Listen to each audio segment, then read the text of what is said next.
অনেক সকালে আমাকে কিন্তু ঘুম থেকে উঠতে হয়। সকাল 6:30টার মধ্যে ঘুম থেকে উঠতে হয়। ঘুম থেকে উঠেছি, ঘুম থেকে উঠে রান্নাঘর থেকে এঁটো বাসনগুলো নিয়ে এসেছি কলপাড়ে। কলপাড়ে আমি এসে কলটা ছেড়ে দিয়েছি। কল ছেড়ে দিয়ে কিন্তু আমি বাসনগুলোকে জল দিয়ে একটু ধুয়ে নিয়েছি। বাসনগুলো জল দিয়ে ধুয়ে সাইডে রেখে দিয়েছি, কাজের দিদার এসে যাতে মাজতে সুবিধা হয়। আর যেই গামলাটায় করে আমি বাসনগুলোকে বার করেছিলাম সেই গামলাটা কিন্তু আমি পেতে দিয়েছি, কারণ গামলাটা জল দিয়ে ভরে রাখবো। তাই গামলাটা ধুয়ে পরিষ্কার করে গামলাটায় আমি জল ভরতে দিয়ে চলে এলাম রান্নাঘরে। রান্নাঘরে এসে রান্নাঘর ঝাড় দিচ্ছি। বাসি রান্নাঘরে কি আর সকালবেলায় রান্না করা যায়? তাই বাসি রান্নাঘর পরিষ্কার করছি, ঝাড় দেবো, মুছবো, সব কিছুই করবো। আসলে আমার মায়ের তো পায়ে অপারেশন হয়েছে, মা অনেক দিন যাবৎ অসুস্থ। মা ঘরের কোনো কাজ করতে পারে না। আর আমার বউ কী করে, সকালবেলাতে মেয়েকে নিয়ে বসে থাকে। আর ও যদি অত সকালে উঠে এই সমস্ত বাসি কাজগুলো সারতে যায়, ওরও ঠান্ডা লেগে যায়, মেয়েরও ঠান্ডা লেগে যায়। তাই বাসি কাজগুলো সেরে নিলাম। ঝাড় দিয়ে জল নিয়ে চলে এসেছি ঘরের দুয়ারে। ঘরের দুয়ারে এসে ঘরের দুয়ারটা জল দিয়ে ভালো করে ধুয়ে দিলাম।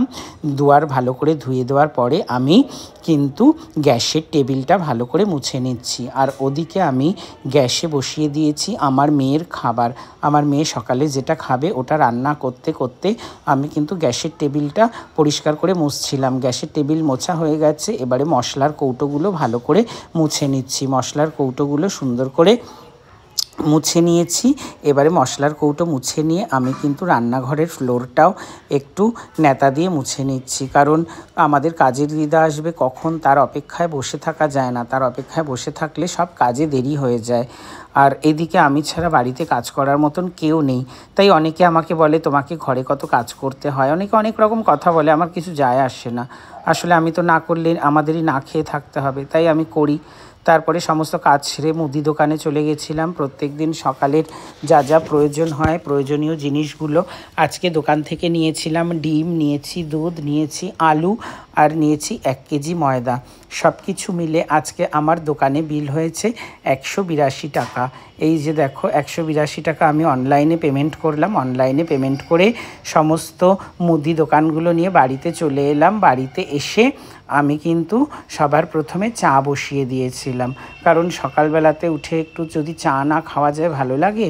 আর এই ঠান্ডা ঠান্ডা ভাব, এখন ঠান্ডা পড়ছে সবে, তাই আদা দিয়ে চা করছিলাম। আদা চা সকালবেলায় খেতে ভীষণ ভালো লাগে। আমি এদিকে চায়েতে খুব অল্প পরিমাণে চিনিও দিয়েছি। আর যেহেতু খুব সুন্দর ফ্লেভারওয়ালা চা, তাই আমি গ্যাসটা অফ করে দিয়ে আমি ঢাকা দিয়ে রেখেছিলাম। এখন চাটা ভালো করে ছেঁকে নিয়ে ডিম সিদ্ধ বসিয়ে আমি টেবিলে চলে এসেছি। এবারে একটু আমি ধীরে ধীরে জিরাতে জিরাতে স্বস্তিতে এখন চাটা খাবো। তোমাদের কেমন লাগলো আমার এই ভিডিওটা দেখে তোমরা কিন্তু কমেন্টস করে জানিও।